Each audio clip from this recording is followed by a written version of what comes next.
Hot water is usually one of the biggest energy users in homes, typically about 30%. To save energy, it's worth targeting hot water systems.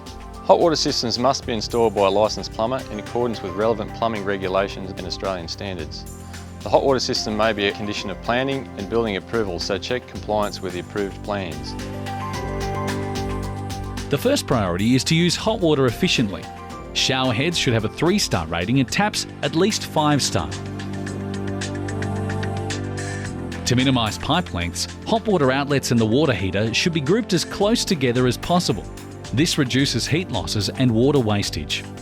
If the heater can't be close to a frequently used outlet, consider installing a demand-controlled water return device. These return the cold water in the pipe back to the water heater until the water at the outlet is hot. They are easy to install and can be fitted to most existing systems. If the water is at 60 degrees and the air temperature is 15, each metre of copper pipe loses as much energy as it takes to run a 40-watt bulb. So, insulate all hot water pipes, including plastic ones. At least 10 mm of closed-cell foam insulation is needed. This can be sold and fitted over pipe before installation, or split and installed afterwards, but remember to leave enough clearance between the pipe and the wall for it to fit. Also, insulate tank fittings and the cold inlet pipe within 1 metre of the tank. If a tempering valve is installed, locate it close to the heater to reduce pipe heat loss. Storage systems can waste a lot of energy due to heat loss from the tank. This can be 20 to 50% of the total energy use. To reduce this, place the tank in a sheltered location out of the rain and wind. Set the thermostat to 60. They are often set much higher at the factory, which wastes energy. If there are no numbers on the thermostat, use a thermometer to make sure hot water from the nearest untempered outlet is 60 degrees.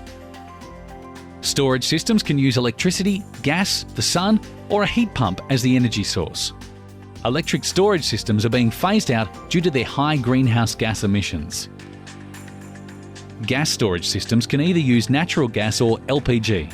LPG is more expensive and really only suitable for smaller homes with high efficiency heaters. Heat pumps can be all-in-one or split systems. Split systems allow the tank to be located indoors to reduce heat losses and be closer to the points of use.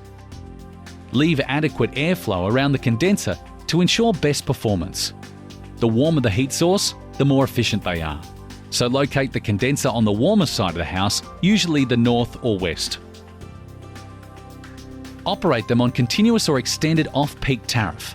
That way they can use warmer daytime air as the heat source. Like an air conditioner, they make some noise, so locate them at least 1.5 metres away from bedroom windows, including the neighbours. Instantaneous systems heat the water when a hot tap is turned on, so no heat energy is wasted from a tank. However, there is a delay of about 5 to 10 seconds while the water gets hot, meaning 1 to 2 litres of water is typically wasted. A demand-controlled water return device can reduce this. Instantaneous units can use either electricity or gas as the heat source. Gas is the most common and preferred.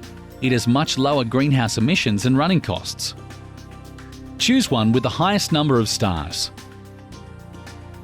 Some instantaneous units are not compatible with water-efficient shower heads as the flow rate is too low for correct operation. Check with the manufacturer or supplier. Don't install gas units with wasteful pilot flames. Use electronic ignition models.